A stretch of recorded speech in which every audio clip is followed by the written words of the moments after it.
Вітаю, шановныя слухачы, для вас працуюць гукарэжысёр Тацяна Васількова і вядучая Наталя Сіротка. Дыялогі пра культуру бываюць прысвечаны розным тэмам, ад выстаў сучаснага мастацтва да археалагічных раскопак. Сёння мы вырашылі звярнуцца да тэмы Вялікай Айчыннай вайны. Хочу заўважыць, што мы, канал Культура, размаўляем пра яе не толькі ў святочныя ці жалобныя дні, і мы не шукаем спецыяльныя нагоды, каб успомніць падзеі 75гадовай даўніны. І сёння госць у студыі навуковы супрацоўнік Цэнтра ваеннай гісторыі Інстытута гісторыі Нацыянальнай акадэміі навук Беларусі Дмітрый Кіенка. Дмітрый Кіенка да таго ж кіруе навукова-даследчай групай ваеннай гісторыі «Рубон». Што гэта такое, пра дзейнасць гэтай групы, а таксама пра праект «Народны летапіс Вялікай Айчыннай вайны», першы том, якой выйшаў у 2020 годзе, мы и поведем размову. Добрый день, Дмитрий. Добрый день. Давайте вот начнем с этой книги, поскольку первая книга уже вышла. Чем она особенна? Чем она отличается, например, от книги «Память», которая сейчас есть у каждого района? Прежде всего, эта книга пишется людьми, которые непосредственно являются родственниками тех, о ком они пишут. Инициатива этой книги была еще в прошлом году. Первым человеком, который выступил с инициативой, это стал Владимир Григорьевич Гусаков, председатель президиума Академии наук. И на собрании его поддержали как представители региональных институтов, университетов, музеев. Таким образом родилась эта книга. Цель ее собрать под одной обложкой воспоминания о своих родителях, дедушек, о прадедушек наших белорусов, у которых у всех есть какая-то семейная история, семейные легенды, документы. И таким образом люди совместно собирают ту информацию, которая передается на уровне рассказов, но остается в семье. Мы решили, что это очень важно как исторический пласт для белорусов, чтобы это было более широко известно. А вы принимаете только какие-то истории, подтвержденные документами, или семейные легенды какие-то тоже принимаете? Скажем так, книга научная, так как издается через Академию наук, но легенды, конечно, мы, если они есть, мы их можем оставить, потому что это легенда, это элемент семейной истории, и она передается в семье, и о ней знают соседи. Но прежде всего нас интересуют исторические факты, участие в тех или иных операциях, какие-то подвиги или, наоборот, трагические судьбы людей, которые связали свою жизнь с Беларусью, погибли или прошли всю войну. Поэтому легенды есть, но они подвергаются, скажем так, научному анализу, научной обработке, прежде чем пройти в публикацию. Но принимаем мы информацию всю. И куда, то есть можно, наверное, сразу сказать, куда писать?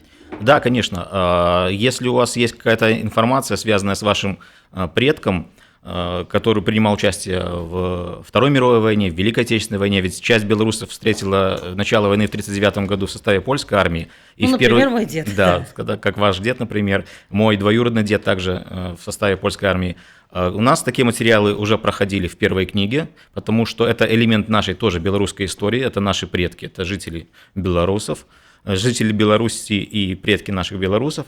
А присылать можно на адрес Академии наук, просто написать «Институт истории», нам передадут. Либо это зайти как Деду Морозу. Да, как Деду Морозу у нас есть возможность получать всю эту информацию, чтобы не говорить... Не потеряется. Да, не потеряется. Или зайти на сайт Академии наук, найти Институт истории, там есть электронный адрес. Или можно просто прийти, принести материал, мы их отсканируем на месте потом и сразу же вернем, и обсудим, как это можно опубликовать. То есть это и те, кто воевал в армии, и те, кто был в партизанах? Конечно, партизаны, подпольщики, или просто люди помогали каким-то, были связными, помогали партизанам. Любое участие в войне, оно было разностороннее, и любое участие в войне интересно для истории. Вот еще хочу спросить, у меня два деда воевали, один, вот как я уже сказала, в войске польском, второй в советской армии. Информацию о дете, который воевал в советской армии, я нашла на российском сайте «Подвиг народа». Да? Вот, планируется, нужен ли Беларуси отдельный сайт такого плана, чтобы можно было искать там одновременно и тех, кто служил в этой армии, тех, кто служил в польской армии, в войске польском, в дивизии. Я думаю, что если дублировать хорошие вещи, то две хороших вещей – это, конечно, лучше, чем одна, но смысла в этом нету. Если существует хороший российский сайт, где все могут искать, то не стоит тратить на это усилия. Лучше мы будем тратить усилия на то, чего не существует. Например, проект «Партизаны Беларуси», который уже несколько лет существует, замечательный, где уникальный сайт, который существует на постсоветском пространстве в единственном экземпляре, и белорусы очень сильно связаны с партизанкой, и здесь они могут почерпнуть информацию о своих предках, которые были в партизанах и в подпольщиках, например. По польскому элементу белорусской истории наших предков, которые служили в войске польском, лучше обращаться непосредственно в польские архивы. Так, вот хочу спросить, у вас поисковая группа, я правильно понимаю, что это военная археология? Это военная археология, военно-исследовательское направление. Мы уже 20 лет занимаемся поиском. Но основным направлением у нас является поиск мест падения самолетов и установление обстоятельств, причин гибели летчиков, их имен, увековечивание, если это возможно, и связь с родственниками. А почему вы занялись именно самолетами?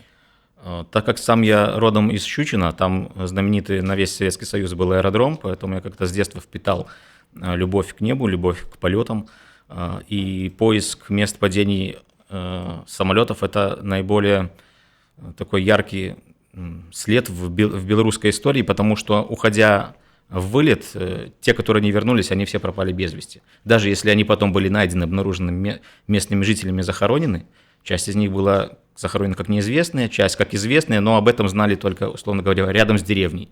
А в полку про летчиков не знали, в армии тоже не знали. И они так остались пропавшими без вести, хотя часть из них была действительно найдена. Вот Беларусь у нас засеяна буквально самолетами. Сколько примерно, вот по вашим подсчетам, этих самолетов в Беларуси засеяно? Сколько вы уже за 20 лет нашли? У нас в нашей базе данных сейчас около 700 точных мест падений самолетов, а потенциально, то есть с обстоятельствами, с документальными подтверждениями, по нашим предположениям, не подтвержденных еще, но на которые имеются те или иные сведения, в общем случае где-то в Беларуси около 3000 должно быть. 3000. Да, учитывая площадь Беларуси, это довольно много. Практически на каждый, сколько там? На каждый район несколько на несколько квадратных километров один самолет. Несколько десятков квадратных километров. Угу. А как вы, с чего начинается поиск? Вы, не знаю, с фотоаэроразведки или с поиска в архивах? Различные начала поисков различных экипажей. Некоторые ищутся от земли, то есть непосредственно какие-то металлические элементы самолета находятся, и уже по ним мы ищем, кто здесь погиб, кто упал. Ведь не все упавшие самолеты имели погибших летчиков в себе. Некоторые оставались живые, уходили. Бывает, что в документах находим, что сведения около такой-то деревни упал самолет. Едем туда, опрашиваем местных жителей, нам подтверждают, что да, действительно упал. Даже некоторые говорят, что фамилии летчиков были такие-то. Вот. Разносторонние направления в поисках, но в основном 70% от земли, то есть от места падения. А кто в вашу группу входит? Сотрудники Института истории? Сотрудники Института истории нам помогают. Наша группа еще образовалась 17 лет назад, по сути, когда я еще был студентом. Это были в то время студенты, сейчас это тоже уважаемые люди, которые работают в различных направлениях. Среди них есть и авиационные действующие инженеры, и преподаватели различных технических учреждений, и военных учреждений, и научных учреждений. Есть просто краеведы, любители, которые именно на местах ищут. Поэтому очень много разных. Местных школьников, учителей истории привлекаете? Обычно учителя, если нам звонят или сообщают о каком-то событии, связанном с авиацией, то мы приезжаем, и они, конечно, в этом самое непосредственное участие принимают. И даже мы идем за ними, они не за нами, потому что это их территория, они лучше знают. У нас прекрасный пример по Крупскому району был, когда мы там нашли очень много самолетов, и по Логойскому району. Благодаря местным краеведам, которые уже по 15-20 лет изучают местные различные истории, не только связанные с авиацией, но и с боями 41-44 года. Вот. И уже порядка 30 самолетов на 2 района точки определены были. Мгм. И вы даже книги написали, и даже, наверное, не одна, да? Ну да, у нас более 10 книг вышло по результатам наших поисков и мест падений. И во многом благодаря им и информация о том, что мы ищем, которая идет по радио, по телевидению, в интернете через наш сайт, нам звонят люди, так скажем, с мест, которые сообщают, вот слышали вашу передачу, вот у нас есть упал самолет, потому что для них это просто самолет, зачастую уже с забытыми именами летчиков, как это было в деревне Новые Денисовичи, что в 80-м году еще приезжала жена, а все 8 летчиков, которые были с нескольких самолетов захоронены в братскую могилу, написано 8 летчиков без имени. И благодаря поискам на местах, помощи местных краеведов, все 8 были найдены точные места падения, из них установлены 5 фамилий, а 3 мы сейчас еще ищем. Мгм. Здорово. А летчики со всего Советского Со всего Союза? Советского Союза, со всех стран, которые входили в Советский Союз, и казахи, и украинцы, и россияне, белорусы есть, все. То есть тут война выровняла всех, и когда они взлетали, там все были равны. А вот скажите, черные археологи, пересекаетесь ли вы с ними, видите ли следы их деятельности, или им этот период не так интересен? Авиация черным не интересна, поэтому как такого прямого контакта нету, но подсказки мы от них получаем, скажем так, что металл от самолета никому сейчас не нужен, он был собран в крупной части благодаря лозунгу пионеры собирали в 60-е годы весь материал, который лежал сверху, и поэтому многие части самолетов, по которым можно установить фамилии летчиков, были собраны еще в 60-е годы. А сейчас кусочки трубок, которые лежат на месте падения самолета, никого не интересуют, и в том числе черных археологов. Но благодаря их хотя бы наличию около той или иной деревни, той или иной местности, мы можем определить по нашей базе данных, зачастую самолет уже внесен, по документам мы нашли, что он упал, но на место мы не выезжали, нам звонят, говорят, да, вот есть, можно поехать проверить. А действительно, учитывая, что металл или собрали, или сгнил, насколько крупные сейчас части самолетов? Зачастую можно собрать не больше пригоршни. Ну, при первом выезде не больше пригоршни элементов. У нас был случай, когда мы с Дмитрием Дьяковым, он тогда писал кандидатскую работу, ездили в Каменецкий район на поиски самолета. И, по сути, он ездил от штаба ВВС, и мы нашли там небольшую горсть останка самолета, но самое главное, что нашли. От этого пошла дальше работа, поиск и результат. Но, как Дмитрий пошутил тогда, что я сейчас могу к своему начальнику прийти, принести горсть железок, сказать, товарищ полковник, мы нашли самолет, вот он. Действительно, интересно. Но получается, что вам копать как археологу не приходится, или уже приходится и копать? Приходится иногда, но, знаете, большинство поисков все-таки 50 на 50, даже, нет, наверное, 70 на 30, это документальный поиск, исторические исследования и То есть это время, бумажная работа, да?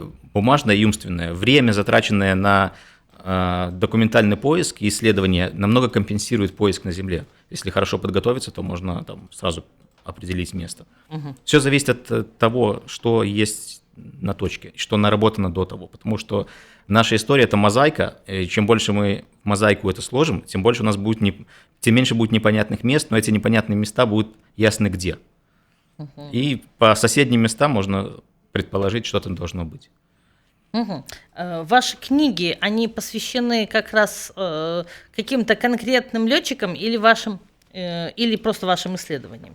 Вот эта книга «Гром ночного неба», она посвящена боевым действиям бомбардировочной авиации, которая вылетала из Беларуси и бомбила цели в Прибалтике, и Польше, и в Румынии.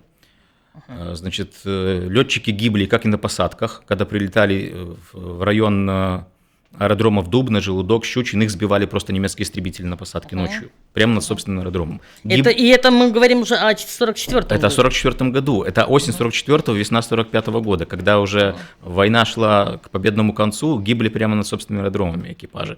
Вот посвящено исследование крупное этим действиям. Другая книга «Под крылом Беларусь», она посвящена была Это сборник статей, по сути, который посвящен различным аспектам участия авиации в Беларуси. Допустим, там советско-польская война 2020 года действовала у нас авиация. У нас тогда была авиация? Не белорусская авиация, а авиация Польши и авиация РККА, которая действовала на территории Беларуси, совершали вылеты, несли потери. Вот. Поиски мест падений авиации связаны с вылетами к партизанам. Огромное количество самолетов было сбито ночными истребителями, когда они улетали в ночь, кружились над местами сброса, искали площадки партизанские, в это время их немецкие летчики сбивали.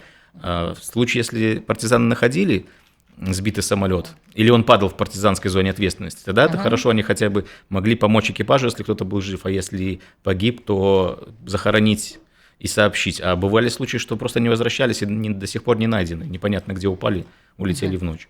Вот. Есть очень интересные истории, связанные с белорусами, уроженцами Беларуси, которые погибли в войне во Вьетнаме с американской стороны, будучи летчиками палубной авиации США. Ого, да, хорошо же вы копали. Да, я смотрю, там и американец, и какой-то иностранец. Есть случаи посадки единственной на территории Беларуси, и, наверное, единственной вне Полтавского аэроузла, посадки американского бомбардировщика на аэродроме Щучин во время войны, который после вылета на Берлин сел, так как был подбит, сел на территории Беларуси. Ну, жаль, конечно, что эти книги не так распространены, чтобы их можно было взять прямо в любой библиотеке. Все зависит от библиотек. Если библиотеки хотят эти книги, то проблем никаких нет. Кстати, возвращаясь к книге «Народный летопись Великой Айчинной войны», сколько вы готовы этих книг выпускать и с какой периодичностью? Дело в том, что мы не занимаемся процессом самого выпуска. Мы готовим, как Институт истории, только материал, обрабатываем его, выверяем, проверяем на историческую достоверность. То есть, например, кто-нибудь может написать про дедушку, который был летчиком, и у него 64 сбитых самолета. Ну, извините, 64 – это Покрышкин Кожедуб, а дедушка даже не дважды герой.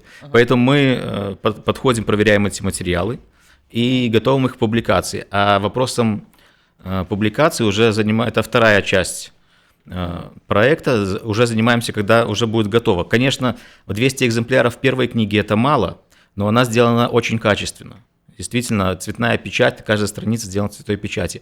Возможно, будем ставить вопрос о пересмотре тактики, чтобы сделать 300, 400, 500 экземпляров. Может быть, пусть это будет немножко не так качественно, может, некоторые страницы сделать черно-белыми, но доступ у людей к книге будет тогда более широкий. Потому что 200 штук – это, конечно, мало. Спрос на нее большой, и родственники все, которые присылают материалы, хотели бы иметь эту книгу, как минимум у себя хотя бы в одной штуке в библиотеке. Я так понимаю, что началась эта книга вообще с воспоминаний самих сотрудников Академии наук, самих академиков. Совершенно верно. Одно из лучших там воспоминаний – это воспоминания о своих предках, председателя президиума Гусакова. Мне очень понравилось воспоминание о жизни на Полесье и в военном элементе семейной истории, которую подготовил руководитель Центра военной истории Алексей Михайлович Литвин, который, кстати, на днях юбилей свой отметил, с чем я его поздравляю, пользуясь моментом. Другие коллеги-историки тоже писали про своих предков, и хорошо в этой книге то, что рядом с воспоминанием ученого на следующей странице воспоминания могут быть о деде или прадеде школьника, на следующей странице учителя, на следующей какого-нибудь краеведа. И это все выравнивает, ведь предки были одинаковые для всех, и независимо, кто написал воспоминания, ученый, или просто школьник, или краевед, преподаватель истории, или просто работник какого-нибудь завода, то разницы нет. Мы все поставим, все опубликуем. Главное, чтобы это имело историческую достоверность, а не рассказ о том, как я люблю своего дедушку и больше про него ничего не знаю. Все-таки в каждой семье есть какие-то документы, есть наградные листы, есть медали. Просто посмотрев на которые, любой человек, абсолютно любой, может написать историю своей семьи так, как бы он ее рассказал своим внукам и детям. У нас часто спрашивают, а как мне написать? Ну вот так, действительно, как? Написать нужно так, как бы ты рассказал. Это просто рассказ. Нет никаких особых требований к изложению, что должно быть так, так и так. Это рассказ. Так, как ты рассказал бы внуку про своего отца, про своего деда. И это будет самая лучшая история, которой может человек поделиться. Ведь у каждого человека есть хорошая история, которую он может рассказать. Я же не могу не спросить, вашей семейной истории. Есть ли она в этой книге или... В этой книге нет, так как я заниматься начал второй частью. Первая уже к тому времени была издана. Но мой дед, когда был призван из Харькова в 1940 году, погиб на третий день войны в боях за Слоним. И, конечно, я всю свою сознательную жизнь собирал по крупицам эту историю своего деда, списался с очень многими людьми, которые служили вместе с ним, вернее, их предки служили в 436-м стрелковом полку 155-й стрелковой дивизии, очень много узнал, и пишу, если успею за вторую часть, то поставлю. Если нет, сделаем третью, потом четвертую, ведь у людей материалов очень много, и для того, чтобы их сохранить, мы делаем этот проект. Ну, вообще, этот проект еще интересен тем, что он затрагивает возвращает такое личное отношение к войне. Да, у нас очень много в нашей истории официоза такого общего плана, но война – это личная семейная трагедия каждого. И в последнее время, это, наверное, хорошо, что на войну смотрят через человеческие судьбы. Не просто там армия пошла туда, армия вернулась сюда, стала в оборону, там погибло 300 человек. А кто были эти люди? Были ли они с нашего района, с нашей области, с нашей республики? Ведь наша история – это элемент, это сбор маленьких частичек истории каждого. Нет чего-то такого абстрактной истории. Вот посмотреть на историю через судьбы людей, через историю своей семьи, на войну – это немножко другой взгляд. Он не такой победный, он иногда более трагичный, он более правдивый и более близкий. Вот. Но, с другой стороны, война отходит все дальше и дальше. Станет ли когда-нибудь Вторая мировая, Великая Отечественная для белорусов тем, чем стала, например, война с Наполеоном? То есть люди там с гордостью говорят, что «а я там происхожу от пленного француза». Как и наш Машеров. Да, Машеров потомок одного из французов, который остался после войны 1812 года. То есть уже становится совершенно... То есть француз уже не воспринимается как оккупант, захватчик. История показывает, что со временем это случается всегда. Любая война отходит, когда отходят их немые свидетели, остаются семейные истории, а потом через 50 лет на все войны смотрятся с одинаковой планкой. Я просто хочу отметить такой факт, иногда сейчас, когда детей одевают в форму солдат Великой Отечественной, Второй мировой, то, в общем-то, люди не могут на это смотреть, у них сжимается сердце, потому что это кажется страшным. Детей не нужно готовить к войне с детства. Вот. При этом, как можно взять в тот же пример, что если надеть на ребенка гусарский костюмчик какой-нибудь, то это будет очень мило, фотогенично, интересно, и никто не свяжет это с войной даже. Соглашусь, что у нас отношение к войне 17-18 веков, 19 оно более такое романтическое. А одевая ребенка в костюм воина,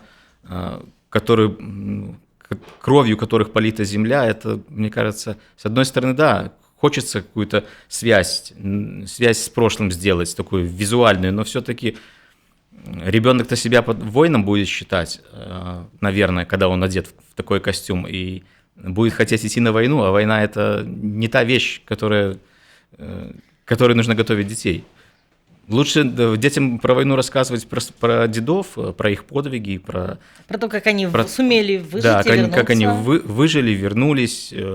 И войну нужно показывать так, чтобы ее не хотелось повторить. А у нас зачастую рассказывают так, что вот это все было очень легко, и если что, можем повторить. Не надо нам таких повторов. У нас такие тяжести остались в каждой семье, что уверены ли мы, что мы эти повторы потом сможем вытянуть на себе.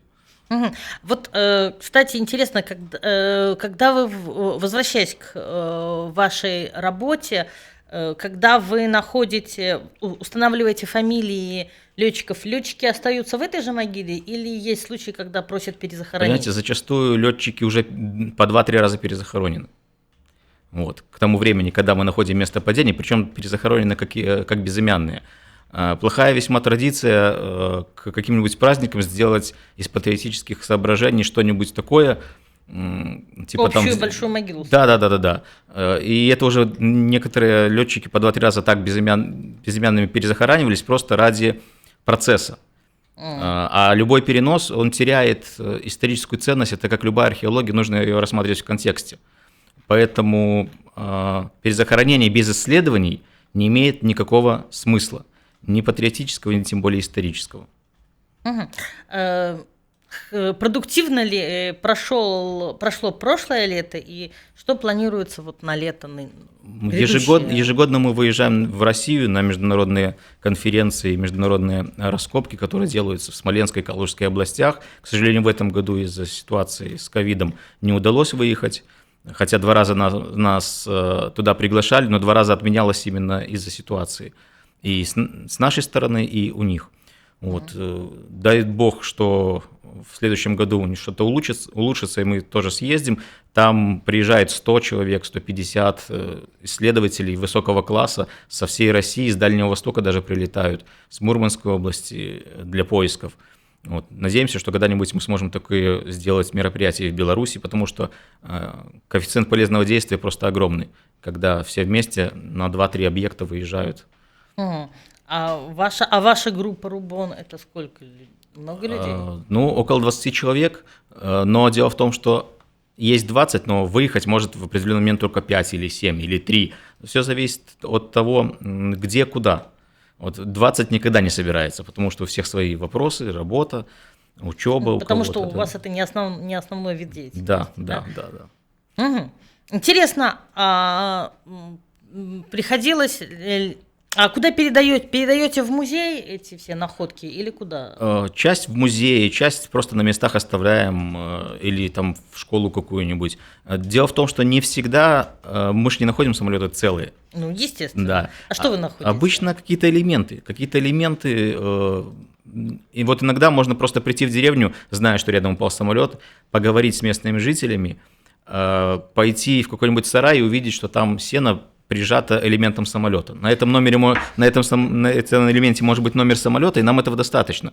Нам даже не нужно ее забирать, потому что хранить негде. В уголок балкона все это не сложишь. Поэтому мы металл оставляем на месте, нам главная история. Если там на железяке написан номер самолета, мы ее просто фотографируем и делаем публикацию в книге или статью какую-нибудь, чтобы люди знали о том, что произошло. Железо само по себе не представляет ценности. То есть, в принципе, можно даже исследовать железяки в своем сарае. Да. Если есть подозрение, что это элемент самолета, то есть, а не танка, то можно позвонить. Нам так часто звонят, мы приезжаем, смотрим, да, действительно, спрашиваем откуда, а вот оттуда. И с этого начинается поиск. Ага. То есть, бывают же еще танковые. А на танке отдельная группа? Танками занимается линия Сталина. Да. Понятно. И напоследок, наверное, пожелания нашим слушателям. Для слушателей я бы пожелал помнить о своих предках, чтобы все знали и искали информацию о них, чтобы это было удачно, чтобы, если не знали, где искать, то обращались к специалистам, потому что сейчас есть очень много направлений взаимопомощи, через интернет их всегда можно найти. Дзякуй. Нагадаю, што госцем студыі канала Культура быў ваенны гісторык, навуковы супрацоўнік Цэнтра ваеннай гісторыі Інстытута гісторыі Нацыянальнай акадэміі навук Беларусі, кіраўнік навукова-даследчай групы ваеннай гісторыі Рубон Дмітрый Кіенка. На гэтым гукарэжысёр Тацяна Васількова і вядучая Наталія Сіротка з вамі развітваюцца. Да хуткай сустрэчы на хвалях культуры.